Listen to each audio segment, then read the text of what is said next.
کے بعد ہم نے پوچھا کہ اور پڑھوں؟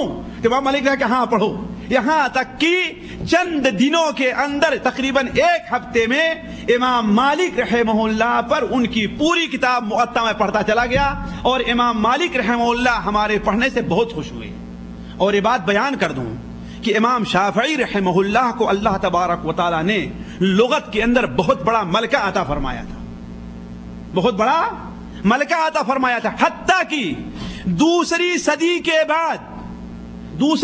کے بعد اہل لغت کا یہ کہنا ہے کہ کوئی ایسا لفظ اگر بولا جائے جو اس سے پہلے نہیں تھا تو وہ لفظ حجت نہیں مانا جائے گا، الا کہ شافعی اگر کوئی لفظ استعمال کرتے ہیں تو وہ لغت کے اندر بطور دلیل پیش کیا جا سکتا ہے، اس لیے کہ امام شافعی کی لغت، امام شافعی کی زبان رحمہ اللہ اتنی اہمیت اور اتنی صاف ستھری تھی۔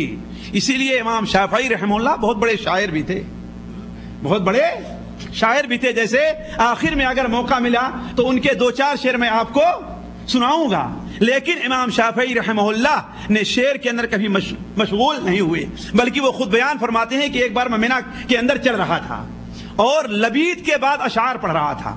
لبید ابن ربیعہ اہل علم جانتے ہیں کہ یہ عرب کا زمانے جاہلیت کا بہت بڑا شاعر مانا گیا ہے، بہت بڑا شاعر، بلکہ بعد میں انہوں نے اسلام قبول کیا، اور اسلام قبول کرنے کے بعد شعر پڑھنا انہوں نے چھوڑ بند کر دیا تھا۔ حضرت عمر نے ایک بار کہا بھی تو انہوں نے کہا اب سورہ بقرہ اور آل عمران کے بعد کسی دوسرے کلام کی ضرورت نہیں محسوس ہوتی، کسی دوسرے کلام کی ضرورت محسوس نہیں ہوتی۔ تو امام شافعی رحمہ اللہ بیان فرماتے ہیں کہ میں لبید کا ایک شعر پڑھتے ہوئے جا رہا تھا کہ حجاب میں سے ایک شخص نے مجھے پیچھے سے آہستہ سے مارا اور اشارہ کیا، کہا کہ یہ کیا پڑھ رہے ہو تم؟ علم حاصل کرو، فقہ حاصل کرو، حدیث حاصل کرو، یہ تمہیں آگے چل کر کے فائدہ دے گا۔ امام شافعی کہتے ہیں اسی وقت سے میرے ذہن سے شعر کی محبت ختم ہو گئی ہے، ورنہ امام شافعی کہتے ہیں کہ وَلَوْلَا الشِّعْرُ بِالْعُلْمَاءِ يُزْرِي لَكُنْتُ الْيَوْمَ أَشْعَرَ مِنْ لَبِيدِ۔ اگر شعر پڑھنا اور شعر کہنا علماء کے لیے باعث عیب نہ ہوتا، باعث عیب نہ ہوتا۔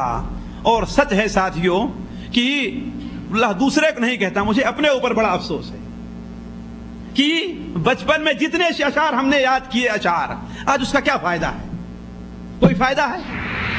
اس سے اللہ کا کوئی تقرب حاصل کر سکتا ہے؟ اچھے اشعار بھی یاد کیے، گندے سے گندے اشعار بھی یاد کیے، غالب کے اشعار بھی یاد کیے، اقبال کے بھی ذریعے اقبال کے ہیں کہ اس سے دعوت کا کام لیا جا سکتا ہے، لیکن غالب اللہ اس کے ساتھ وہ معاملہ کرے گا جس کا وہ مستحق۔ اگر وہ جاہل تھا، اگر وہ مومن تھا اور جاہل تھا، نہیں جانتا تھا، اللہ اس کی مغفرت فرمائے، ورنہ غالب کے اشعار کے اندر کفر بھرا پڑا ہے، کفر بھرا پڑا ہے، اور ہم لوگ اسے کتنے شوق سے پڑھا کرتے ہیں۔ اگر غالب ہی تو ہے، کہتا ہے نا ایسی جنت کو کیا کرے کوئی جس میں لاکھوں برس کی حوریں ہوں، نعوذ باللہ من ذالک، کہتا ہے نا غالب، کہتے ہوئے ساقی سے حیا آتی ہے، ورنہ میرے لیے تو درد تہ جام بہت ہے کہ نہیں؟ شراب۔ تو ہم نے بھی بہت اشعار یاد کیے، بہت پڑھے، دیوان کو اکٹھا کیا، بلکہ بعض دوابین کو میں پہلی بار مملکہ آنے لگا تو لے کر کے آیا، لیکن آج اس کا کیا فائدہ ہے؟ واللہ آج افسوس ہو رہا ہے کہ وہی جو اشعار ہم نے یاد کیا، وہی وقت، وہی دماغ، وہی زبان اگر آیات کے یاد کرنے میں، قرآن مجید کے تفسیر کو یاد کرنے میں، حدیث کو یاد کرنے میں لگایا ہوتا، آج وہی چیز مجھے فائدہ دیتی کہ فائدہ نہیں دیتی۔ امام شافعی فرماتے ہیں کہ وَلَوْلَا الشِّعْرُ بِالْعُلْمَاءِ يُزْرِي لَكُنْتُ الْيَوْمَ أَشْعَرَ مِنْ لَبِيدِ۔ اگر شعر کہنا اور شعر پڑھنا علماء کے لیے باعث عیب نہ ہوتا تو آج میں لبید ابن ربیعہ سے بڑھ کر کے بھی شاعر بنتا۔ لیکن امام شافعی رحمہ اللہ نے جو شعر کہا ہے ان کا دیوان اتنا بس 40-50 صفحے کے اندر ہے، اس میں بھی بہت سے ایسے اشعار ہیں جن کا امام شافعی کی طرف نسبت کرنا یہ غلط ہے۔ تو میں عرض کر رہا تھا امام مالک رحمہ اللہ کے پاس آئے اور امام مالک رحمہ اللہ کے سے انہوں نے موطا امام مالک پڑھی، اور مدینہ منورہ کے دوسرے اہل علم تھے ان سے حدیث حاصل کیا اور تقریباً 7 یا 8 مہینے تک مکہ مکرمہ میں رہے. پھر امام مالک رحمہ اللہ مدینہ منورہ میں رہے اور یہاں سے واپس جا کر کے مکہ مکرمہ میں درس و تدریس کے لیے بیٹھ گئے. کچھ دنوں کے بعد امام شافعی رحمہ اللہ کو مزید علم حاصل کرنے کی ضرورت پیش آئی. چنانچہ انہوں نے یمن کا سفر کرنا چاہا. کیوں؟ اس لیے کہ ان کی والدہ اصل یمنی تھی، ازدیہ تھی. ان کی والدہ فاطمہ نام تھا جو اصل ازدیہ تھی، یعنی یمن کی رہنے والی تھی. اس لیے امام شافعی رحمہ اللہ کہاں جانا چاہے؟ یمن جانا چاہے. اور وہاں جانے کے لیے ایک بہانہ بھی بن گیا. وہ کیا؟ یمن کا ایک بار گورنر مکہ مکرمہ آیا اور اسے کسی ایسے آدمی کی تلاش تھی جو وہاں چل کر کے جج یعنی قاضی کا منصب سنبھالے. لوگوں نے امام شافعی رحمہ اللہ سے کہا. امام شافعی رحمہ اللہ بیان فرماتے ہیں کہ میرے پاس یمن جانے کا تک پہنچنے کا کرایہ نہیں تھا اور عزت نفس کا حال یہ تھا کسی سے مانگا تک نہیں. کیا کیا؟ اپنا گھر گرو رکھ دیا، اپنا گھر رہن رکھ دیا اور رہن رکھ کر کے یمن گئے تو وہاں ہشام ابن یوسف جیسے بڑے بڑے محدثین سے حدیث بھی حاصل کی اور وہاں جج یعنی قاضی القضات کا منصب بھی سنبھالے رہے. یہاں تک کہ امام شافعی رحمہ اللہ کا شہرہ یمن کے اندر اس قدر زیادہ ہو گیا کہ مکے تک وہ خبر آنے لگی. اور جب کچھ دنوں کے بعد دوبارہ مکہ مکرمہ واپس آ گئے تو پھر لوگ اس بات پر بدد رہے کہ دوبارہ یمن جائیں، لیکن مکہ مکرمہ رہ کر کے امام شافعی رحمہ اللہ درس و تدریس کا منصب سنبھالنا اور یہاں پر لوگوں کو تعلیم دینا زیادہ بہتر سمجھا. لیکن ہارون رشید نے اب یہ بتانا چاہتا ہوں کس طریقے سے عراق پہنچے. ہارون رشید نے امام شافعی رحمہ اللہ کی شہرت سنی تو نجران کا گورنر اور قاضی وہاں پر متعین کیا.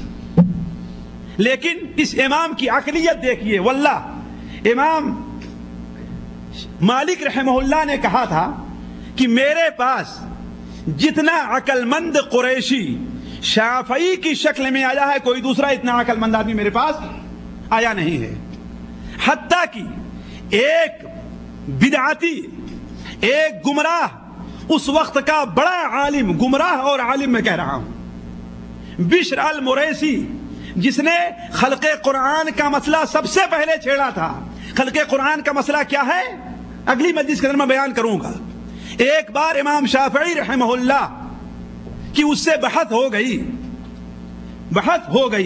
امام شافعی رحمہ اللہ نے اسے بحث کے اندر نیچا دکھلایا تو وہ کہا کرتا تھا کہ امام شافعی یعنی شافعی کو جتنی عقل حاصل ہے ایسا لگتا ہے کہ ساری دنیا کے آدھے لوگوں کی عقل صرف امام شافعی کے پاس ہے اور باقی آدھی عقل کے اندر ساری دنیا کے لوگ شریک ہیں.